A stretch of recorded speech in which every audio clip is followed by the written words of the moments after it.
Hello everyone, judiciary by PW के platform पर आप सभी का स्वागत है। I am Apoorva Purohit. आज के सेशन में हम दो इंपॉर्टेंट जजमेंट्स के बारे में बात करने वाले हैं और दोनों ही जजमेंट्स डील करेंगे रिजर्व्ड वर्सेस अनरिजर्व्ड कैटेगरी के राइट्स के बारे में। जब रिक्रूटमेंट प्रोसेस के बारे में बात करते हैं, जब किसी एग्जाम के बारे में बात करते हैं, तब रिजर्व्ड कैंडिडेट्स की क्या राइट्स है और वहीं पे हम लोग अनरिजर्व्ड कैंडिडेट्स की बात करते हैं, उनके भी क्या अधिकार रहते हैं। इस सेशन को स्टार्ट करने से पहले आप लोगों से एक सवाल पूछूंगी, उसके बाद हम लोग सुप्रीम कोर्ट के दो रीसेंट जजमेंट्स के बारे में बात करेंगे जो कि इसी पर्टिकुलर विषय के बारे में बात करने वाले हैं।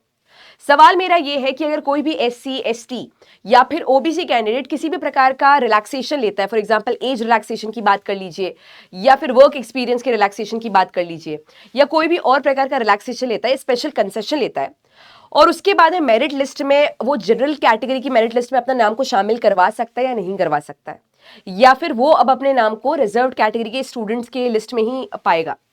इसी पर्टिकुलर इशू के बारे में दो जजमेंट्स हम डिस्कस करेंगे और पहला जो केस है वो है आपका Uma Shankar Gurjar versus union of India का, जिससे सूर्यकांत एंड जॉय मालिया बागची की बेंच है। अगर हम इशू देखें तो यहाँ पे डिस्कशन हो रहा है कि रिजर्व कैटेगरी के स्टूडेंट ने अगर किसी भी प्रकार का स्पेशल कंसेशन लिया है फिजिकल असेसमेंट टेस्ट में, एग्जाम्पल के तौर पे मेरिट लिस्ट में ST स्टूडेंट बढ़िया मार्क्स लेकर आया है, एक रेगुलर मेरिट को उसने क्रैक किया जो होता है, लेकिन मेरिट लिस्ट के बाद में जो एक फिजिकल असेसमेंट टेस्ट होता है, एटलीस्ट अगर हम इस एग्जाम के बारे में बात करें तो यहाँ पे CISF असिस्टेंट कमांडमेंट का एग्जाम हो रहा है। यहाँ पे एक फिजिकल असेसमेंट मस्ट होता है जहाँ पे हाइट को मेजर किया जाता है, वेट को मेजर किया जाता है। अब फिजिकल असेसमेंट के टाइम पर ये एक स्पेशल कंसेशन लेता है जहां पे एक मिनिमम हाइट क्राइटेरिया बताया होता है, वहीं पे हम देखते हैं कि SC ST स्टूडेंट्स के लिए रिलैक्सेशन है, उस रिलैक्सेशन का ये बेनिफिट उठाता है। तो क्या बाद में ये कह सकता है कि नहीं, मुझे यहाँ पे जनरल कैटेगरी के स्टूडेंट में ही शामिल किया जाए, या फिर इसे अब रिजर्व्ड स्टूडेंट की जो कैटेगरी की लिस्ट आती है, वो जो मेरिट लिस्ट आती है उसी में शामिल किया जाएगा। ये इशू है। अगर हम फैक्ट्स की बात करें तो यहाँ पे रिक्रूटमेंट चल रहा है, CISF असिस्टेंट कमांडमेंट एग्जीक्यूटिव 2017 में नोटिफिकेशन आता है। अब जब एग्जाम होता है और मेरिट लिस्ट आती है तो हम देखते हैं कि मेरिट लिस्ट में कट ऑफ आपका 364 गया है। एक जनरल कैटेगरी का स्टूडेंट जो 363 लेकर आया, यानी कि 1 मार्क्स कम है उसका कट ऑफ मार्क्स से। ST कैंडिडेट के 366 आते हैं, यानी कि जो भी कट ऑफ मार्क्स है उससे ज्यादा ही मार्क्स लेकर आया है। अब ये जो पर्सन है, जनरल कैटेगरी वाला इंसान, वो कहीं ना कहीं एज पे खेल रहा है, वो सोच रहा है कि किसी तरीके से मेरा सिलेक्शन हो जाए, तो क्वेश्चन करता है ST कैंडिडेट के सिलेक्शन प्रोसेस को। और उसका कहना यह कि मार्क्स तो बढ़िया लेकर आ गया, 366 मार्क्स लेकर आ गया है, लेकिन इसके बाद में जो फिजिकल असेसमेंट हुआ था उसमें इसने रिलैक्सेशन उठाया है, तो इसे एक रेगुलर मेरिट लिस्ट में इसका नाम शामिल नहीं होना चाहिए, इसका नाम शामिल होना चाहिए रिजर्व्ड कैटेगरी वाले स्टूडेंट्स की लिस्ट में, because he is taking the benefit of relaxation. तो इसे यहां पे शामिल किया जाए जिससे कि मेरा अब सिलेक्शन हो सके। ST candidate availed relaxed height standards under ST rules but was appointed to an unreserved seat। आप इसे अनरिजर्व सीट दे रहे हो जबकि एक रिलैक्सेशन उठा रहा है और वो रिलैक्सेशन उसको नहीं मिलता अगर ये ST कैंडिडेट नहीं होता तो। इनिशियली अगर हम देखें तो यहाँ पे हाई कोर्ट जो है इनिशियली इन्हें कोई बेनिफिट प्रोवाइड करने की कोशिश करता है जनरल कैटेगरी के स्टूडेंट को, लेकिन सुप्रीम कोर्ट का वर्डिक्ट आता है कि डिसमिस कर दिया इनकी एप्लीकेशन को, मना कर दिया जनरल कैटेगरी के स्टूडेंट को कि आपको यहाँ पे कोई भी प्रकार का रिलीफ नहीं मिलेगा। यहाँ पे सुप्रीम कोर्ट के द्वारा दो रीजंस के ऊपर फोकस किया गया। पहला रीजन ये है कि कोई भी ऐसा रूल नहीं है जो कि इसको स्पेसिफिकली बार कर रहा है, मतलब ऐसा कोई रूल नहीं है, कोई भी आप जो CISF की भी बात करें तो उनके कोई ऐसे रूल्स नहीं जो कि मना कर रहे हैं कि इस प्रकार का आप रिलैक्सेशन बाद में फिजिकल असेसमेंट टेस्ट के दौरान नहीं उठा सकते हो।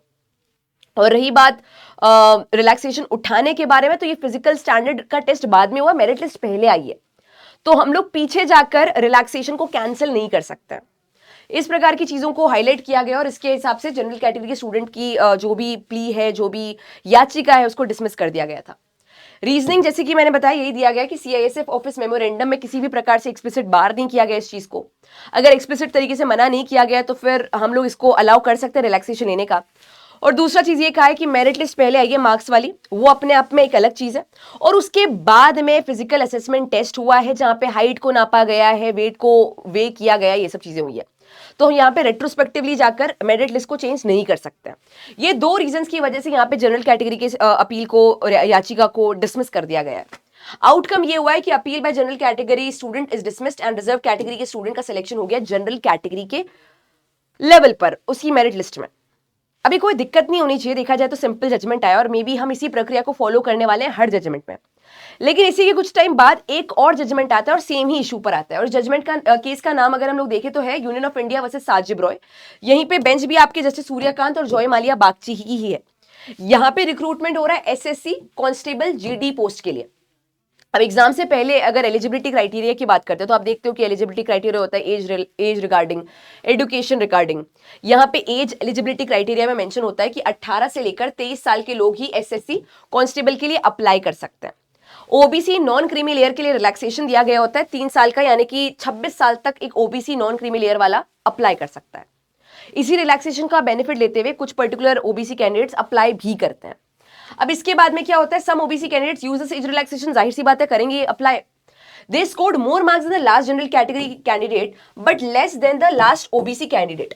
तो जो जनरल कैटेगरी का जो लास्ट कैंडिडेट होगा उससे तो वो लोग ज्यादा मार्क्स लेकर आ गए, लेकिन जो लास्ट ओबीसी कैंडिडेट था उससे कम मार्क्स आए। एग्जाम्पल के तौर पे लास्ट जनरल कैटेगरी वाले स्टूडेंट के मार्क्स 99 थे तो इनके 100 मार्क्स आए हैं, उनसे ज्यादा लेकर आया। पर जो लास्ट ओबीसी कैंडिडेट था उसकी मान लो 101 है तो उससे इनके मार्क्स कम हो रहे हैं क्योंकि इनके 100 मार्क्स है, मतलब 1 मार्क्स यहाँ पे कम पड़ रहा है। तो ये कह रहे हैं कि हमें कैटेगरी में मत डालो, हमें यहाँ पे जनरल कैटेगरी के स्टूडेंट के साथ रखा जाए। एक रेगुलर जो लिस्ट निकलती है मेरिट लिस्ट, उसी में हमें शामिल करना चाहिए, क्योंकि हम तो ज्यादा मार्क्स लेकर आ रहे हैं। इनके 99 आ रहे हैं, हम तो 100 ला रहे हैं, तो मेरिट लिस्ट में ऑटोमेटिकली हमारा नाम आना चाहिए। और यहाँ पे सिलेक्शन ये भी कह रहे हैं कि जनरल कैटेगरी के हिसाब से हमारा कर दो। यहाँ पे हाई कोर्ट इनके साथ अग्री भी करता है, उनको रिलैक्सेशन प्रोवाइड भी करता है, उनको मेरिट लिस्ट में शामिल करने के लिए डायरेक्शन भी पास करता है। लेकिन जब जनरल कैटेगरी के लोग पहुंचते हैं सुप्रीम कोर्ट के सामने अपील करते हैं तो सुप्रीम कोर्ट अगेन डिसअग्री करता है। सुप्रीम कोर्ट का ये कहना है कि अगर रूल्स बैन नहीं कर रहे हैं, reserve candidate who don't take special relaxation can be considered for general seats only, but if rules clearly ban they can not shift to general seats if they use relaxations. अगर एक बार उन्होंने relaxation का benefit उठा लिया है तो उसके बाद में वो किसी भी तरीके से जनरल सीट में नहीं पहुंच सकते हैं। अब यहाँ पे अगर हम लोग देखें तो OBC candidates could not claim general seats, the appeal of union of India was allowed, union of India की अपील को अलाउ किया गया। रूल्स भी कहीं ना कहीं बार कर रहे हैं। इसके अलावा हम यहाँ पे अगर दोनों केसेस को कंपेयर करें तो यहाँ पे समझ में आ रहा है कि पहले वाले केस में ऐसा हो रहा था कि आपने पहले मेरिट लिस्ट में अपना नाम को सिक्योर किया था, उसके बाद में फिजिकल असेसमेंट टेस्ट में रिलैक्सेशन उठाया था, तो वहां पे कोर्ट ने रूल्स के अलावा एक और पॉइंट को उठाया था कि आप रेट्रोस्पेक्टिवली जाके मेरिट लिस्ट को चेंज नहीं कर सकते और कुछ बदलाव नहीं कर सकते हो। यहाँ पे अगर देख रहे हैं तो एलिजिबिलिटी क्राइटेरिया ही एग्जाम में अपीयर करने के लिए था कि 23 साल का आपको होना चाहिए, पर आप यहाँ पे 26 साल के बाद में भी एग्जाम में अपीयर कर रहे हो। उसके बाद में आप चाह रहे हो कि मुझे रिलैक्सेशन यहाँ पे मिले और मुझे जनरल कैटेगरी में भी मिले, तो वो दोनों चीजें एक साथ अप्लाई नहीं हो सकती है। तो जैसा कि आप यहाँ देख सकते हो कि कोर्ट ने यहाँ पे कहा है कि if rules do not ban it, reserved candidates who don't take special relaxation can be considered for general seats. लेकिन यहाँ पे इस पर्टिकुलर केस में रूल्स क्लियरली बैन कर रहे हैं और इस वजह से जनरल सीट में इनको कोई भी प्रकार का डालने का रिलैक्सेशन नहीं मिलने वाला है, बेनिफिट नहीं मिलने वाला है। So the OBC candidates could not claim general seats, the appeal of union of India was dismissed. यहाँ पे रेफर किया गया एक पुराने जजमेंट को, 2020 के जजमेंट को, जो कि Saurabh Yadav versus state of UP. Saurabh Yadav versus state of UP की बात करें तो यहाँ पे क्लैरिफाई किया गया candidates can only be migrated to unreserved seats when no special concession has been availed and no bar exist in the recruitment framework. ये दोनों ही जजमेंट्स अगर आप कंपेयर करते हो तो आपको कॉन्ट्राडिक्टरी नजर आएंगे, क्योंकि दोनों में स्पेशल कंसेशन लिया जा रहा है। एक में स्पेशल कंसेशन लिया जा रहा है फिजिकल असेसमेंट टेस्ट में, एक में इनिशियली ही एज एलिजिबिलिटी क्राइटेरिया का जो रिलैक्सेशन है वो उठाया जा रहा है कैंडिडेट के द्वारा। लेकिन दोनों की वर्डेड बहुत डिफरेंट आए हैं, पर दोनों को ही अंडरस्टैंड करने के बाद अगर मैं क्रक्स बताऊं कि क्या क्रक्स आता है, तो पहले तो आपको ये देखना है कि जो भी रिक्रूटमेंट कर रहे हैं उनके रूल्स क्या स्टेट कर रहे हैं। उनके रूल्स भी बहुत मायने रखते हैं कि उन्होंने अपने लिए क्या रूल्स ड्राफ्ट कर रखे हैं। दूसरा कहीं ना कहीं ये भी फैक्टर रहता है कि एक मेरिट लिस्ट आ गई और उसके बाद में कुछ टेस्ट हो रहे हैं, वो अपने आप में एक अलग बात है। और एक ये होता है कि आपने स्टार्टिंग पॉइंट ही यहीं से की थी, आपको अप्लाई करने का, एलिजिबल होने का पॉइंट ही आपका था कि मैं एक रिजर्व कैटेगरी का स्टूडेंट हूं, मुझे ये बेनिफिट चाहिए, तो आपका स्टैंडिंग ही एक रिजर्व कैटेगरी के स्टूडेंट की तरह हुआ है, तो एक डिफरेंस क्रिएट करता है।